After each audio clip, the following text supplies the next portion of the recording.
Sudhagad education सोसायटीचे पूर्व प्राथमिक, प्राथमिक, माध्यमिक व उच्च माध्यमिक विद्यालय कळंबोली मराठी, हिंदी, इंग्रजी, उर्दू माध्यम यांच्या सौजन्याने शैक्षणिक व्हिडिओमध्ये आपलं सर्वांचं स्वागत आहे।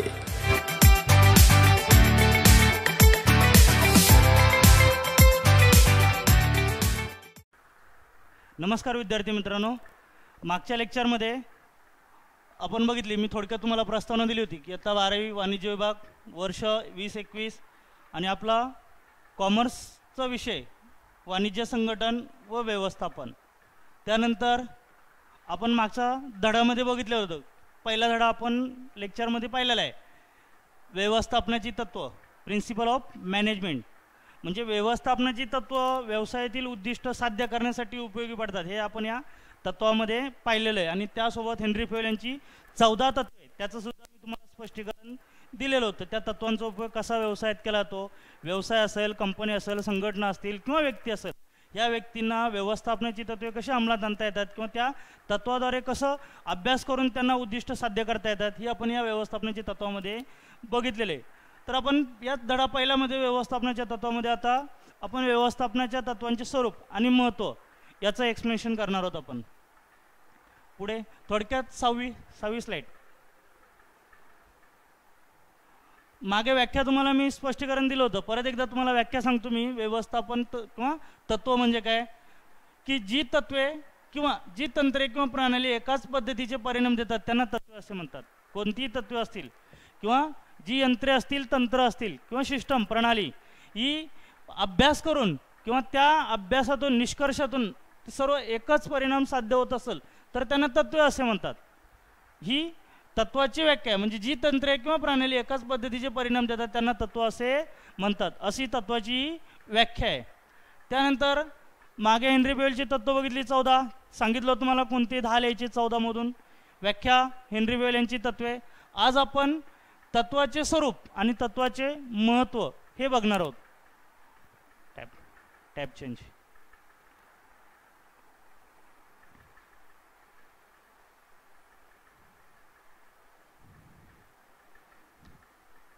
व्यवस्थापन तत्वांचे स्वरूप, स्वरूप म्हणजे काय, तत्व कशी असली पाहिजे, आकार कसा असला पाहिजे, त्यावरचं निष्कर्ष, त्यावरचं संशोधन कसं असणे आवश्यक आहे, तर हे आपल्याला तत्वांच्या स्वरूपावरून समजते। तर व्यवस्थापन तत्वांचे स्वरूप खालीलप्रमाणे। पहिलं तत्व आहे सार्वत्रिक त्याचा उपयोग, म्हणजे सार्वजनिक ठिकाणी सर्वत्र व्यवस्थापनाची तत्वे लागू असतात। थोडक्यात म्हणजे काय की व्यवस्थापनाची तत्वे सार्वत्रिक असतात, म्हणजेच ही तत्वे कोणत्याही आकाराच्या व स्वरूपाच्या व्यावसायिक संघटनांना लागू पडतात। व्यवसाय संघटना कोणत्याही आकाराच्या असू द्या किंवा त्या व्यवसाय संघटनेचं स्वरूप कोणत्याही प्रकारे असू द्या, त्या सर्वांना ही व्यवस्थापनाची तत्वे लागू पडतात। तसेच त्यांचा परिणामात सुद्धा बदल होऊ शकतो। मग आपण घेतलेले निर्णय असतील किंवा नफा तोटा असेल, या संदर्भात कोणताही परिणाम असेल त्या परिणामात सुद्धा बदल करता येऊ शकतो। तसेच त्यांच्या उपयोजनात सुद्धा बदल करणे शक्य होते, म्हणजे सार्वत्रिक आहेत। व्यवस्थापनाची तत्वे हे कोणत्याही परिस्थितीला लागू आहेत, म्हणजे सार्वत्रिक। तरी ती सर्व प्रकारच्या संस्थांसाठी सोयीस्कर असतात, मग ते लहान असेल व्यवसाय किंवा मोठा व्यवसाय असेल, त्या सर्व व्यवसाय संस्थांना ही तत्वे सोयीस्कर असतात, सोपी असतात। तसेच ही तत्वे व्यवस्थापनाच्या सर्व स्तरावर लागू असतात। सांगितलं इथं की व्यवस्थापनाची तत्वे ही सार्वत्रिक असतात, व्यवस्थापनाच्या सर्व ही तत्वे स्तरावरती लागू पडतात, म्हणजे उपयोगात आणता येतात। त्या तत्वामध्ये कधीही बदल करता येतो, कोणताही परिणाम असेल उपयोजनात आणून त्या तत्वामध्ये बदल करणे, म्हणजे व्यवस्थापनाची तत्वे ही सार्वत्रिक असतात, असं या तत्वामध्ये सांगितलेलं आहे। त्यानंतर दुसरं तत्व आहे सर्वसाधारण मार्गदर्शक तत्व। मार्गदर्शन करण्यासाठी व्यवसाय संघटना असतील, व्यवस्थापक असेल, व्यक्ती असतील, संस्था असतील, या सर्वांना ही तत्वे मार्गदर्शक असतात। मग कशा स्वरूपात मार्गदर्शक असतात, तर संघटनेतील कोणतीही समस्या असेल, नफ्याच्या संदर्भात असेल, तोट्या संदर्भात असेल, कामगारासंदर्भात असेल, उत्पादनासंदर्भात असेल किंवा यंत्रसामुग्री संदर्भात, मग कोणतीही समस्या असेल ती समस्या सोडवण्यासाठी किंवा कोणतीही परिस्थिती असेल ती काळजीपूर्वक हाताळण्यासाठी व्यवस्थापनाची तत्वे मार्गदर्शक असतात। तसेच ही तत्वे लवचिक असतात, म्हणजे सांगितले तुम्हाला की सार्वत्रिक तत्वामध्ये परिणामात असेल किंवा उपयोजनामध्ये कधीही बदल करता येतात, त्याचप्रमाणे ही तत्वे लवचिक असतात, इलॅस्टिसिटी असते, कधीही त्या तत्वामध्ये आपण बदल करू शकतो। तसेच कोणत्या तत्वांचा उपयोग करायचा हे संघटनेच्या परिस्थिती, आकार व स्वरूपावर अवलंबून असते। म्हणजे तत्वे अनेक असतात, इथे सांगितले की तत्वे सार्वत्रिक असतात, त्याचप्रमाणे कोणत्या तत्वांचा कसा आपण वापर करायचा हे त्या संघटनेच्या स्वरूप आकार यांच्यावर अवलंबून असतो. उदाहरणार्थ दिले त्यांनी की जेव्हा आपण योग्य मोबदला असे म्हणतो, योग्य मोबदला म्हणजेच काय, कर्मचाऱ्यांना दिला जाणारा मोबदला, मग वेतन असेल, त्यांना इतर भत्ते असतील, अजून इतर सोयीसुविधा असतील, त्यांना आपण मोबदला असे म्हणतो. तेव्हा योग्य हा शब्द संघटनेच्या स्वरूप आकार आणि आर्थिक स्थितीनुसार बदलू शकतो. मग लहान संघटना असतील तर लहान उत्पादन क्षमता असेल, लहान नफा असेल, त्यावरूनच आपण मोबदला देऊ शकतो. व्यवसाय संस्था जर मोठ्या असतील आपण जास्त प्रमाणात त्यांना नफा मोबदला देऊ शकतो, नफा जास्त असू शकतो, त्यात त्यांच्या स्थितीवर, आर्थिक स्थितीवरती आपण काय करू शकतो, बदल करू शकतो. म्हणजे त्यांना मार्गदर्शन देण्याचं काम तत्वातून केलं जातं. तिसरं आहे, सराव आणि प्रयोगाद्वारे तत्वे तयार केली जातात. कोणतीही गोष्ट आपण करताना, व्यवसायामध्ये उद्दिष्ट साध्य करत असताना त्या उद्दिष्ट साध्य करण्या अगोदर आपल्याला नियोजन करणे आवश्यक असतो. तसेच नियोजन करत असताना आपण ती तत्वे विकसित करणे आवश्यक आहे. विकसित केल्यानंतर त्याच्यातून संदर्भ काय आपल्याला स्पष्ट होणार आहे किंवा त्यामागून आपल्याला त्याचा परिणाम काय जाणवणार आहे हे करणं महत्त्वाचं आहे. म्हणजे सराव आणि प्रयोगाद्वारे तत्व तयार केली जातात. कशा स्वरूपात, तर संशोधनातून हळूहळू व्यवस्थापन तत्वे विकसित केली जातात. जसं तुम्ही रिसर्च कराल, संशोधन कराल, त्याच्यातून व्यवस्थापनाची तत्वे विकसित होत गेली असणार. ती विकसित करण्यापूर्वी पद्धतशीर निरीक्षणे आणि प्रयोग करणे आवश्यक आहे. जर ती तत्वे आपण अंमलात आणतोय तर त्यावरती निरीक्षण करणे आवश्यक आहे, त्याचा परिणाम काय होणार आहे हे पाहणे आवश्यक आहे. पुढे गेली आकार. या प्रयोगांचे निष्कर्ष संघटनामध्ये वापरून पाहिल्यानंतर त्यांचे तत्वामध्ये रूपांतर केले जाते. आणि निष्कर्ष साध्य होत असेल, उद्दिष्ट साध्य करण्यासाठी तत्व उपयोगात येत असतील तर त्यांच्या तत्वामध्ये रूपांतर केले जाते आणि त्या तत्वाचा उपयोग किंवा वापर केला जातो. पुढचं तत्व आहे लवचिकता, इलॅस्टिसिटी. म्हणजे कोणत्याही तत्वामध्ये आपण केव्हाही कधीही परिस्थितीनुसार बदल करू शकतो. व्यवस्थापनाची तत्वे लवचिक असतात, म्हणजे कधीही त्यामध्ये बदल करू शकतो. समजा नफ्यासाठी आपण एखादा निर्णय घेत असेल आणि आपल्याला वाटलं की निर्णय चुकीचा असेल, त्या निर्णयामध्ये आपण कधीही बदल करू शकतो. म्हणजे थोडक्यात व्यवस्थापनाची तत्वे ही लवचिक असतात. म्हणजेच ही तत्वे परिस्थितीनुसार बदलता किंवा सुधारता येतात. जशी परिस्थिती असेल, व्यवसायामध्ये जसा नफा असेल, जसा तोटा असेल, जशी उत्पादन क्षमता असेल, जसे कामगार वर्ग असतील, यंत्रसामुग्री असेल किंवा त्यांना देण्यात येणारा भत्ता असेल, मोबदला असेल, यामध्ये आपण कधी तत्वाचा अभ्यास करून त्यामध्ये वेळेनुसार बदल करू शकतो. ही तत्वे अवलंबताना व्यवस्थापक त्यात गरजेनुसार बदल करू शकतो. आणि मॅनेजर किंवा व्यवस्थापक याला पूर्णपणे अधिकार दिलेले असतात की घेतल्या गेलेल्या निर्णयामध्ये बदल करणे. म्हणजेच काय की तत्वे किंवा तत्वांचा अवलंब करताना व्यवस्थापक त्यात बदल करू शकतो. जो मॅनेजर आहे कंपनीचा, जो व्यवस्थापक आहे, तो घेतल्या गेलेल्या निर्णयामध्ये बदल करू शकतो. म्हणजे तत्वामध्ये तो बदल करू शकतो. व्यवसायाची परिस्थिती सतत बदलत असते. व्यवसाय हा स्थिर नसतो. कोणताही व्यवसाय हा स्थिर नसतो. आता कोरोनाची महामारीमुळे सर्व आर्थिक संस्था किंवा व्यवसाय बंद होते. त्या व्यवसायावरती आर्थिक डगमगीची वेळ आली. म्हणजे व्यवसाय संस्था सर्व खालावल्या, त्यांचा नफा हा डगमगला. म्हणजे त्या नफा स्थिर राहिला का? नाही राहिला. म्हणजे व्यवसाय संस्था किंवा त्यांची आर्थिक स्थिती कधी स्थिर नसते. म्हणजे ती स्थिती नेहमी बदलत असते. कधी व्यवसायाला नफा होत असतो तर कधी व्यवसायाला तोटा होत असतो. म्हणून त्यांनी काय सांगितले की व्यवसायाची परिस्थिती सतत बदलत असते. त्याचप्रमाणे आपल्या गरजेप्रमाणे संघटना ही तत्वे सुधारून अथवा त्यात बदल करून ती तत्वे वापरू शकते. जशी व्यवसायाची परिस्थिती बदलत असते त्याचप्रमाणे व्यवसाय सुद्धा जी तत्वे असतात, त्यांची जी तत्व आत्मसात करायची, उद्दिष्ट साध्य करण्यासाठी तत्वांचा उपयोग करणार आहेत, त्या तत्वामध्ये बदल करून ती तत्वे अंमलात आणण्याचं काम हा व्यवस्थापक किंवा कंपनीचा, व्यवसायाचा मॅनेजर करतो. पाचवं आहे तुमचं वर्तणुकीशी संबंधित. हे पूर्णपणे मानवी वर्तणुकीशी रिलेटेड आहे, संबंधित आहे. म्हणजे कर्मचाऱ्यांच्या ज्या हालचाली आहेत त्या हालचालीवरती हे तत्व अभ्यास करतो. मग ते कशा स्वरूपात की व्यवस्थापन ही सामूहिक कृती आहे. ती एका किंवा वैयक्तिक ही कृती नाही, ती सामूहिक आहे. सर्वांना सोबत घेऊन सांघिक भावनेने, एकात्मतेने ही व्यवस्थापनाची कृती आहे किंवा तत्वाची कृती आहे. व्यक्तींच्या सामूहिक प्रयत्नातून विशिष्ट उद्दिष्ट साध्य करणे हे व्यवस्थापनाचे ध्येय असते. एखाद्या फक्त व्यवस्थापकच व्यवसायासाठी जर व्यवसायाचे उद्दिष्ट साध्य करण्यासाठी जो तयार होत असेल तर त्याला व्यवसायाचं उद्दिष्ट साध्य करता येत नाही. म्हणजे सामूहिक प्रयत्नातून व्यवसायाचे कोणते उद्दिष्ट साध्य करता येतात. मग उदाहरणार्थ कर्मचाऱ्यांना मोबदला दिला, कर्मचारी समाधानी आहेत, कार्यक्षमता वाढणार आहे, व्यवसायात नफा वाढणार आहे. म्हणजे हे कधी शक्य आहे जर तुम्ही उद्दिष्ट साध्य करण्यासाठी तत्वाचा अभ्यास केला तरच. म्हणून त्याने सांगितले की सामूहिक कृती ही जर असेल तरच व्यवसायाची नावलौकिकता वाढणार आहे, व्यवसायाची उत्पादन क्षमता, कार्यक्षमता, नफा वाढणार आहे. म्हणजे कोणतेही काम असेल संघटनेमध्ये तर सामूहिक कृतीशिवाय ते अपूर्ण आहे. म्हणून त्यांनी सांगितलं की व्यक्तींच्या सामूहिक प्रयत्नातून विशिष्ट उद्दिष्ट साध्य करणे हे व्यवस्थापनाचे ध्येय. सामूहिक कृती असेल तर कोणतेही उद्दिष्ट सहजरित्या साध्य करता येते. त्यानंतर आहे मानवी वर्तणुकीवर प्रभाव टाकण्यासाठी ही तत्वे तयार केलेली असतात. मानवी वर्तणुकीवरती प्रभाव टाकण्यासाठी म्हणजे आपण जर त्यांना योग्य मोबदला दिला तर कर्मचारी समाधानी होणार आहेत. पण हे कधी जर आपण व्यवसायातील व्यवस्थापन तत्वांचा अभ्यास केला तरच. मग कधी कर्मचारी समाधानी होणार, त्याला दिला गेलेला असेल मोबदला, त्याच्या नोकरीबद्दल त्याला दिले गेलेली असेल स्थिरती, त्यानंतर त्याला वेतनेतर भत्ता असेल, अजून इतर काही त्याला भत्ते दिलेले असतील, हे सर्व दिल्यानंतर तो समाधानी होणार आहे. म्हणजेच मानवी वर्तणुकीवर याचा पूर्णपणे प्रभाव पडलेला असतो, त्याचा परिणाम जाणून येतो आणि हा परिणाम उत्पादन क्षमता आणि कार्यक्षमतेवर दिसून येतो. परिणामी व्यवसायाचा नफा वाढतो आणि नावलौकिकता सुद्धा वाढते. ही तत्वे कर्मचाऱ्यांच्या समूहावर नियंत्रण ठेवून त्यांना ध्येयप्राप्तीसाठी दिशा देते. आणि तत्वांचं काम सुद्धा आहे. म्हणजे व्यवस्थापकाने जशी तत्व अंमलात आणलेली आहेत त्या तत्वाच्याद्वारे व्यक्तींच्या किंवा कर्मचाऱ्यांच्या सामूहिक प्रयत्नावरती लक्ष किंवा त्यावर नियंत्रण ठेवणे आवश्यक आहे. आणि जर करणाऱ्या कर्मचाऱ्यांच्या कामावरती नियंत्रण असेल, लक्ष असेल तर आपण कोणतेही उद्दिष्ट सहज प्राप्त करू शकतो. असे या तत्वात सुद्धा वर्तणुकीशी संबंधित म्हणजे कर्मचाऱ्यांच्या वर्तणुकी कसा परिणाम तत्व करतात या तत्वातून स्पष्ट केलेले आहे. त्यानंतर आहे कार्यकारण संबंध. आता तत्वाचं काय कार्यकारण आहे हे या तत्वातून स्पष्ट केलेले. व्यवस्थापनाची तत्वे निर्णय घेण्यासाठीच आधार आहेत. ज्यावेळी व्यवस्थापक हा व्यवस्थापनामध्ये काम करतो त्याला ज्या वेळेस व्यवसायाच्या संदर्भात, संघटनेच्या संदर्भात किंवा संस्थेसंदर्भात कोणते निर्णय घ्यायचे असतील तर त्याला तत्वच आधार असतात. मग तत्व म्हणजे काय की आपण विश्वासरूपी एखादं प्रस्ताव तयार करून त्याची अंमलबजावणी करणे म्हणजे तत्व.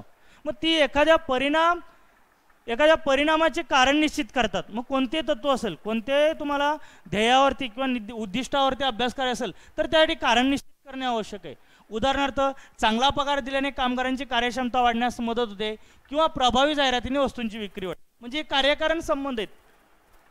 काय कार्यकारण होतं, तुम्ही कामगारांना चांगला पगार दिला, चांगला पगार दिला म्हणजे कर्मचाऱ्यांना समाधानी ठेवलं आणि कर्मचारी जर समाधानी असतील तर त्यांची कार्यक्षमता वाढणार आहे आणि कार्यक्षमता जर वाढत असेल तर उत्पादन क्षमता वाढणार आहे आणि उत्पादन क्षमता वाढणार असेल तर कंपनीला, व्यवसायाला, संघटनेला 100% नफा होणार आहे. म्हणून त्यांनी इथे कारण काय दिलं की कर्मचाऱ्यांना चांगला पगार देणे.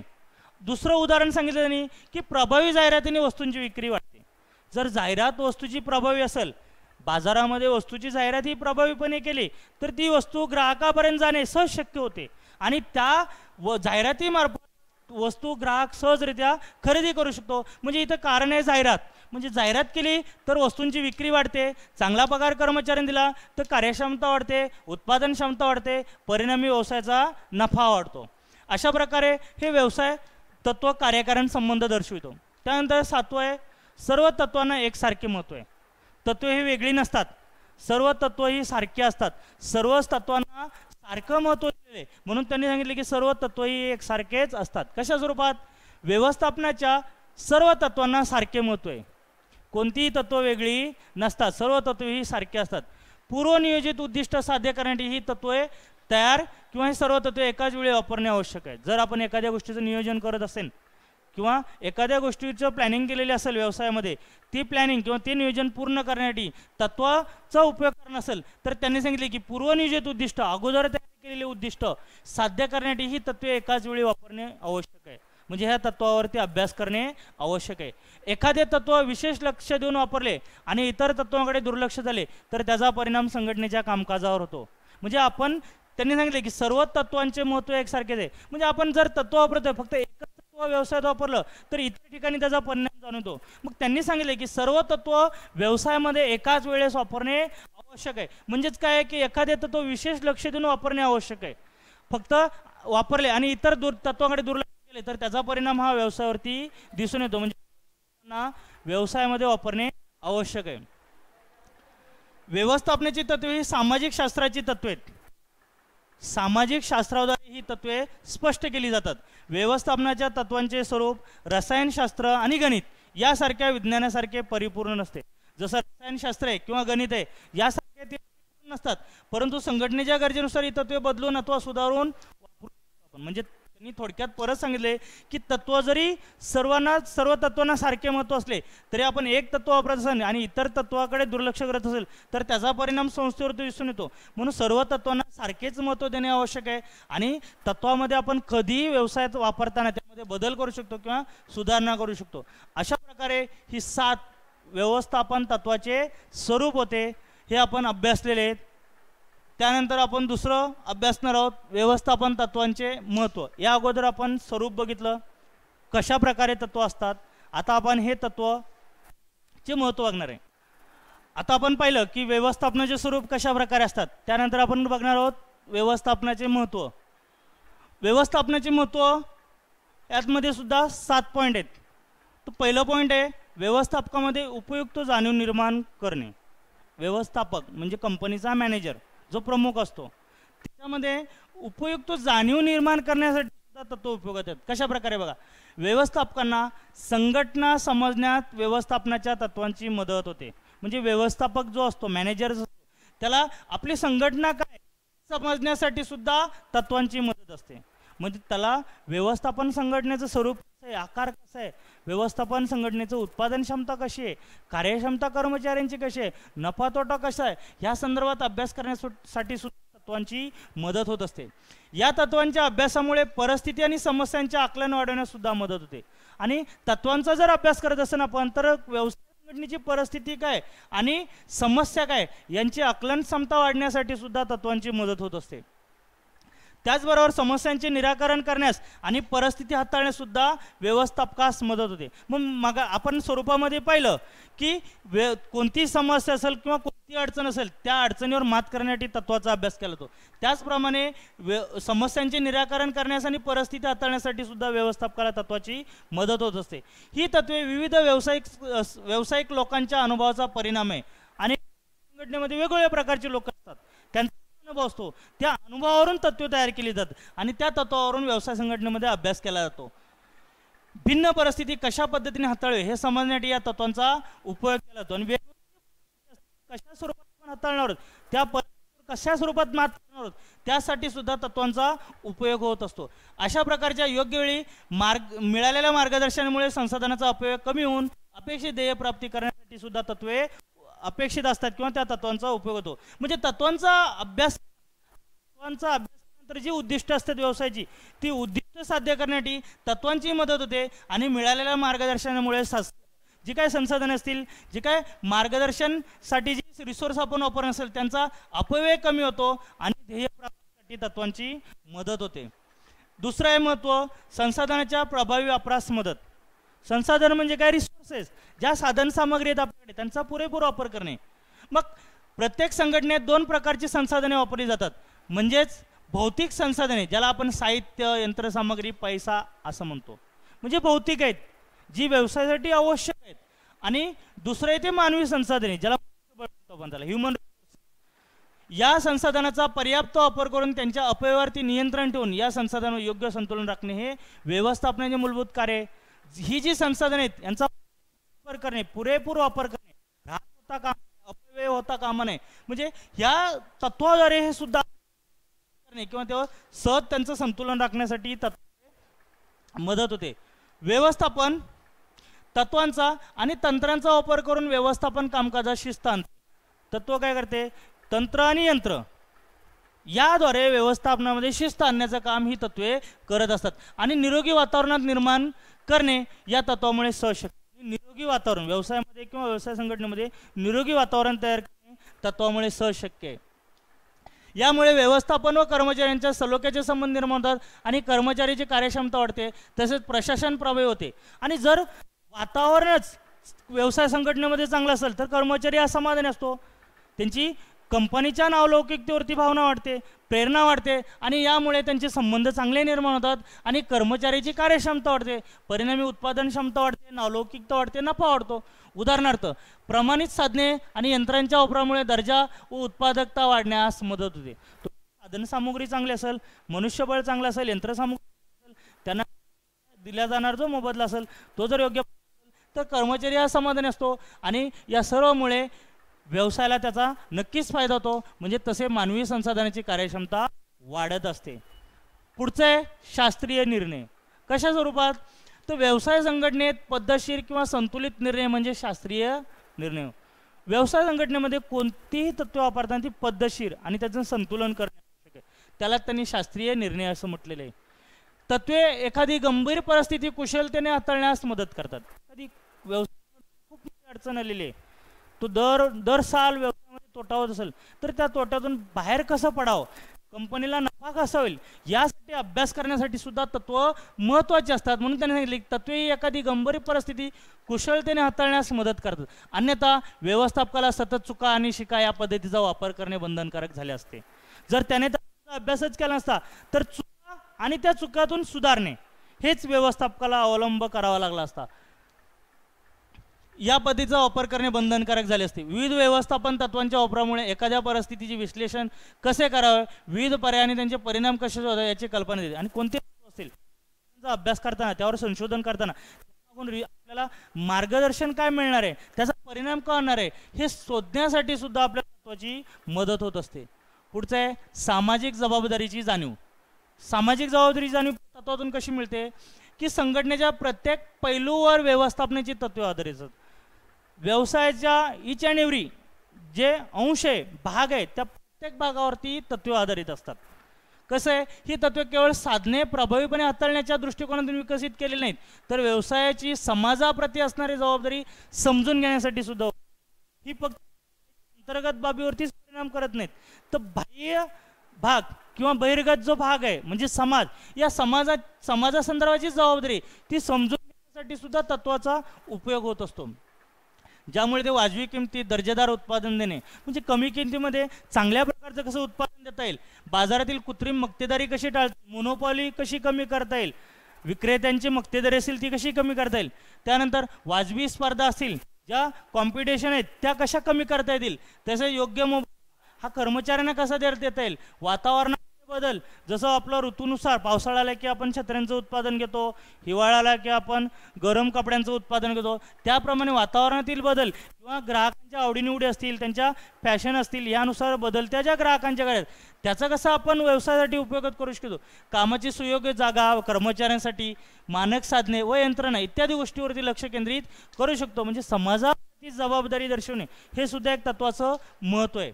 त्यानंतर आहे संशोधन आणि विकासास प्रोत्साहन, रिसर्च अँड डेव्हलपमेंट एनकरेज करणे. मग कसं करणार? व्यवस्थापनाची तत्वे गतिमान आहेत. व्यवस्थापनाची तत्वे ही गतिमान आहेत, त्यामध्ये अस्थिरता नाही आहे. मग नेहमी ती तत्वे कशी असतात? गतिमान असतात. त्यांचे स्वरूप व्यवसाय जगातील बदलानुसार, जसे जगामध्ये कोणतेही व्यवसाय संघटनेमध्ये बदल होत असतात तसे त्यांचे स्वरूप हे बदलत जात असते. सध्या परिस्थितीला अनुसरून काळाच्या ओघात ती विकसित केली गेली तर व्यवस्थापकांना त्यात सतत सुधारणा करता येते. आणि सद्यस्थितीवर जर आपण तत्व आणणार असेल तर त्या तत्वामध्ये व्यवस्थापकाला कधी केव्हाही बदल करता येतो. व्यवस्थापकाकडून कामाच्या ठिकाणी नवीन प्रवाह हे आपोआप स्वीकारले जातात आणि ज्या ठिकाणी व्यवस्थापक कर्मचाऱ्याकडून काम करून घेणार आहे ते काम करताना त्यावरती निर्देशन करणे, नियंत्रण ठेवणे हे व्यवस्थापकाचं काम आहे. आणि हे करत असताना जी स्थिती असेल ती स्थिती स्वीकारणे हे व्यवस्थापकाचं काम आहे. ह्या मार्गदर्शक तत्वामुळे व्यवस्थापनास वापरली तत्वे व त्याचा होणारा अपेक्षित परिणाम यांची तुलना करता व्यवस्थापकाला निर्णय घेण्याचे स्वातंत्र्य असल्याने तो गरज पडल्यास परिस्थितीनुसार ह्या तत्वामध्ये बदल करू शकतो. आणि ही सर्व तत्वांचा अभ्यास केल्यानंतर सद्यस्थिती आणि होणारा जो परिणाम यामध्ये जर बदल करायचा असेल तर व्यवस्थापकाला तत्वामध्ये बदल करणे हे सहज शक्य असते. किंवा कोणताही निर्णय घेताना किंवा घेण्याचे स्वातंत्र्य पूर्णपणे व्यवस्थापकाला दिलेले असते. संशोधन आणि विकास प्राप्तीचा वैज्ञानिक दृष्टिकोन विकसित करण्यासाठी तसेच संघटनेचा वाढ आणि विकासासाठी या प्रशिक्षणाचा उपयोग होतो. तत्वामुळे संघटना असेल, संस्था असतील किंवा व्यक्ती असेल, या संघटनेमध्ये त्यांना प्रशिक्षण देण्यासाठी, त्यांचा वाढ करण्यासाठी, विकास करण्यासाठी मदत होत असते. उदाहरणार्थ संशोधन व विकास विभाग म्हणजे रिसर्च अँड डेव्हलपमेंट, उत्पादन वित्त म्हणजे उत्पादन म्हणजे मॅन्युफॅक्चरिंग, वित्त म्हणजे फायनान्स, विपणन, मार्केटिंग, मानव संसाधन, ह्युमन रिसोर्स इत्यादी क्षेत्रात नवीन तंत्र शोधण्यासाठी सतत कार्यरत असतात. 6वा तुमचा मुद्दा आहे समन्वय आणि नियंत्रणास मदत. समन्वय म्हणजे कोऑर्डिनेशन आणि नियंत्रण म्हणजे कंट्रोलिंग. व्यवस्थापनाची तत्वे योग्य समन्वय साधण्यास व नियंत्रण करण्यास मार्गदर्शक ठरतात. म्हणजे कोणतीही व्यवस्थापनाची तत्वे असतील ती तत्वे योग्य प्रमाणे मार्गदर्शन करण्यासाठी किंवा समन्वय साधण्यासाठी किंवा त्यावर नियंत्रण ठेवण्यासाठी मार्गदर्शक असतात. वेगवेगळ्या विभागात काम करणाऱ्या कर्मचाऱ्यांमध्ये समन्वय तसेच सहकार्याची भावना निर्माण करणे खूप आव्हानात्मक असते, म्हणजे कठीण असते. वेगवेगळ्या विभागामध्ये कर्मचारी असतील, त्या विभागाचे प्रमुख असतील, त्यांना मार्गदर्शन करणे, त्यावरती नियंत्रण ठेवणे, त्यावर त्यांच्यासोबत समन्वय राखणे हे त्यासाठी कठीण असते. परंतु व्यवस्थापकासाठी कर्मचाऱ्यांच्या कामगिरीवर नियंत्रण ठेवणे खूप अवघड काम आहे. आणि समन्वय नियंत्रण स्थापन करत असताना व्यवस्थापनाचे तत्व योग्य प्रणाली निर्माण करत असतात. जर तत्वांचं तर आपण हे करणे सहज शक्य होते समन्वय नियंत्रण ठेवण्यासाठी. आणि शेवटचा तुमचा मुद्दा आहे वस्तुनिष्ठ भूमिका घेण्यास मदत. व्यवस्थापनाच्या विविध तत्वांच्या आधारे वस्तुनिष्ठ दृष्टिकोन विकसित करता येतो. वस्तुनिष्ठ म्हणजे जी स्थिती आहे त्या स्थितीवरती आपण उद्दिष्ट साध्य करणे करणे आवश्यक आहे. म्हणजे थोडक्यात व्यवस्थापनाच्या विविध तत्वांच्या आधारे वस्तुनिष्ठ दृष्टिकोन विकसित करता येतो. व्यवस्थापकाला व्यवसायाच्या संधी ओळखता येतात, तसेच समस्येचे मूळ कारण शोधून त्यावर योग्य ती उपाययोजना करता येते. आणि त्याला तत्वांचा अभ्यास करण्याचा की व्यवसायामध्ये कोणती समस्या आहे त्याचं मूळ कारण या तत्वामुळे सहज शक्य होत असते आणि त्यावर योग्य ती मात करून योग्य ती उपाययोजना करून त्या उद्दिष्ट साध्य करता येते. यामुळे व्यवस्थापकाच्या मनात आत्मविश्वास निर्माण होतो. परिणामी तत्व अभ्यास करण्यासाठी साध्य करण्यासाठी महत्त्वाचे असतात. हे या व्यवस्थापनाच्या तत्वांचे महत्त्व याच्यातून आपल्याला स्पष्ट झाले. अशा प्रकारे आपण धडा पाहिला.